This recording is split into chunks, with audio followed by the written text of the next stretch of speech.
Lobbying and Ethics Reform, Honest Leadership, and Open Government Act of 2007.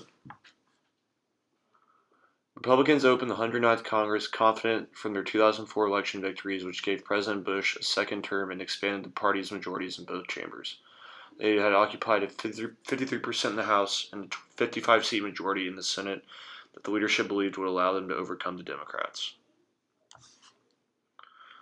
Reform to lobbying ethics in Congress is very necessary after several scandals that plagued the lawmaking body of the country. Some of the most important were Mark Foley, who resigned abruptly in the second session of the 109th Congress after news of inappropriate sexual behavior toward teenage boys, who had served as House pages became public.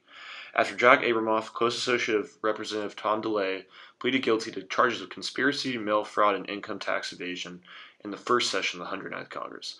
Though DeLay was not charged in connection with the Abramoff investigation, the scandal threatened his re-election. On April 4th, he announced that he would resign before his term was finished. Representative Bob Ney stepped down as chairman of the House Administration Committee at the urging of the Speaker because he was implicated in the Abramoff investigation. He eventually pleaded guilty to 2 federal counts of conspiracy and false statements. He also admitted to receiving gifts and trips worth more than $170,000 from Abramoff and his lobbying associates. Representative Ney eventually resigned. Because Representative Foley, DeLay, and Ney were all Republicans, their corruption cast a spotlight on the Republican Party. By a margin of 41% to 29%, a 2006 USA Gallup poll found that Americans say they trust the Democrats in Congress more than the Republicans to better handle the issue of corruption in the government. A bill can die in any stage of the legislative process. For Senate Bill 1398, it died without being heard in the committee it was referred to. Senate Bill 1398 breakdown. Senate Bill 1398, the original Lobbying and Ethics Reform Act of 2005, was introduced by Russ Feingold with no co-sponsors during the first session of the 109th Congress.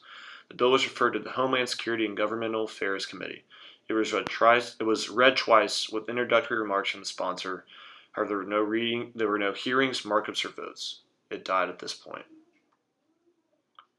In the 109th Congress, the status quo was so far to the left that Senate Bill 1398 would not achieve any support from the Republicans.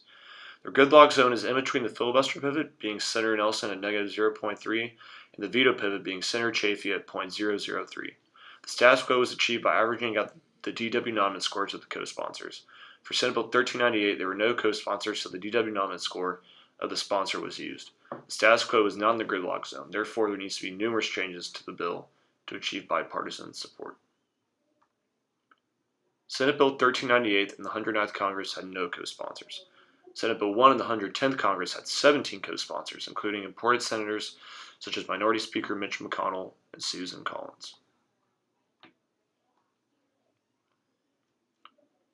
110th Congress agenda. The 110th Congress opened with Democrats controlling both chambers for the first time in 12 years.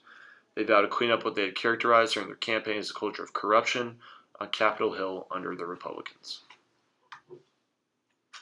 Senate Bill 1 breakdown. Democrats made good on their campaign promise to tighten ethics and lobbying rules. Senate Bill 1 was designed to give the public more information about the work of lobbyists and their political fundraising efforts, while slowing the revolving door from Capitol Hill to the K Street lobbying firms. Republicans complained they had not been able to offer all the amendments they wanted and said Democratic negotiators diluted some of the tougher language they had managed to insert through motions to recommit and other techniques. Still, most Republicans voted for the bill. In the 110th Congress, the status quo moves into the gridlock zone.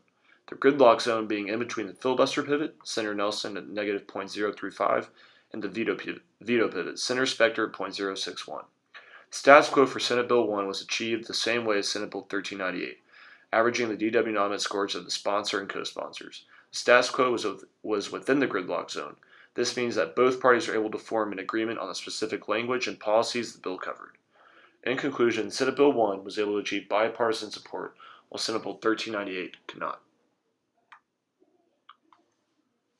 Why Senate Bill 1 passed and Senate Bill 1398 failed. Party performance rule. Voters punish or reward a party based on current conditions of society. It requires the least information analysis by citizens and demands the most performance in legislatures. Voters punish the Republican Party by rewarding the Democratic Party with more seats in the 110th Congress. Competition hypothesis. Members are more likely to forget their preferences because they face opponents.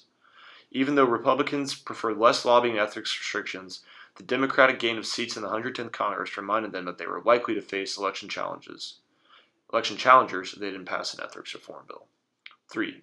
Majority Party advantage. Majority Party controls more seats and staff on important committees and controls logistics and alternatives for debate. Because the Democrats were able to secure more seats in the 110th Congress, they secured the votes necessary to pass an ethics reform bill through a Democratic committee. And because of these reasons, Senate Bill 1398 failed and Senate Bill 1 passed.